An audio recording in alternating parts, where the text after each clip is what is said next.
ఈ వీడియో చూస్తున్న రైతు సోదరులందరికీ నమస్కారం. రైతు సోదరులారా, మీరు ఈ వీడియోని ఎక్కడ స్కిప్ చేయొద్దు, పూర్తిగా చూడండి. మీరు కనుక మన ఛానల్ని సబ్స్క్రైబ్ చేసుకోకపోతే ఇప్పుడే వెంటనే సబ్స్క్రైబ్ చేసుకోండి. ఇది వచ్చేసి మీరు చూస్తున్న పొలం వచ్చేసి రోజ్లీన్ వారి సరికొత్త రీసెర్చ్ మిరప విత్తనం ఆది. ఈ తోట వచ్చేసి 170 రోజుల పైరు. ఇది జోగులాంబ గద్వాల్ జిల్లా మానపాడు మండలం నారాయణపురం అనే గ్రామంలో పల్లి నరేందర్ రెడ్డి చేను. ఈ మిరపతోట చూడటానికి ఈరోజు నంద్యాల, జోగులాంబ గద్వాల్ జిల్లా ఈ రెండు జిల్లాల నుంచి సుమారుగా దగ్గరగా 500 నుంచి 600 వరకు రైతులు రావడం అయితే జరిగింది. ఈ పైరు 170 రోజుల పైరు.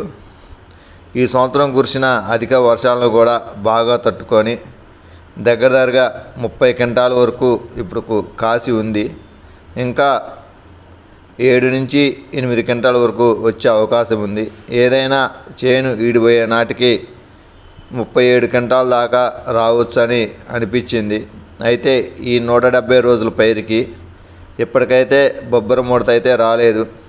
నల్లి కూడా అంటే నల్లి సోకినా కానీ బాగానే కాసింది. ఏడన్న ఒక చెట్టు నల్లి సోకడం అయితే జరిగింది. ఈ ఆది అనే రకానికి ఎక్కడా కూడా కాయకుళ్ళుడు కానీ, తాలుగాయ కానీ, కొమ్మ కుళ్ళుడు కానీ ఎలాంటి సమస్యలు లేవు.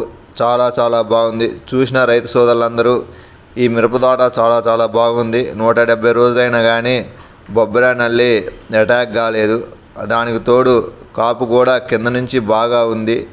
కాయ సైజు బాగుందనేసి అందరూ రైతులు చెప్పుకోవడం అయితే జరిగింది. ఈ మిరపతోటని సుమారుగా 600 మంది రైతులు అంటే దగ్గరగా ఒక 50 ఊర్ల నుంచి రైతులు వచ్చి చూసిపోవడం అయితే జరిగింది. ఈ మిరపతోట జోగులాంబ గద్వాల్ జిల్లా మానపాడు మండలం నారాయణపురం గ్రామంలో పల్లి నరేందర్ రెడ్డి చేలో మనం చూడటం జరిగింది. ఈ మిరప విత్తనాలు మీకు కావాలి అంటే కర్నూలులో అయితే శ్రీరామ ఆగ్రో కెమికల్స్ మూర్తి గారి దగ్గర, మరి నంద్యాల కనుక వెళ్తే శ్రీ వెంకటేశ్వర సీడ్స్ వెంకటేశ్వర రెడ్డి గారి దగ్గర మాత్రమే ఉంటాయి. వీళ్ళిద్దరూ డిస్ట్రిబ్యూటర్లు. వీళ్ళిద్దరి దగ్గరనే ఇటువైపు దొరకడం అయితే జరుగుతుంది. మరి వేరే ఎవరి దగ్గర అయితే ఉండవు. కాబట్టి రైతు సోదరులారా, మీకు ఈ ఆది విత్తనాలు కావాలి అని అనుకుంటే మీరు ఆ కర్నూలులో శ్రీరామ ఆగ్రో కెమికల్స్ మూర్తి గారిని, నంద్యాల అయితే శ్రీ వెంకటేశ్వర సీడ్స్ వెంకటేశ్వర రెడ్డి గారిని కలవండి.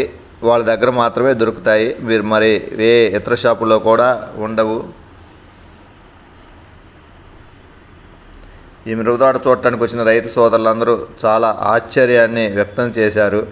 ఎందుకంటే 170 రోజులైనా కానీ ఇది ఎలాంటి తెగుళ్ళు లేకుండా బాగా కాసింది.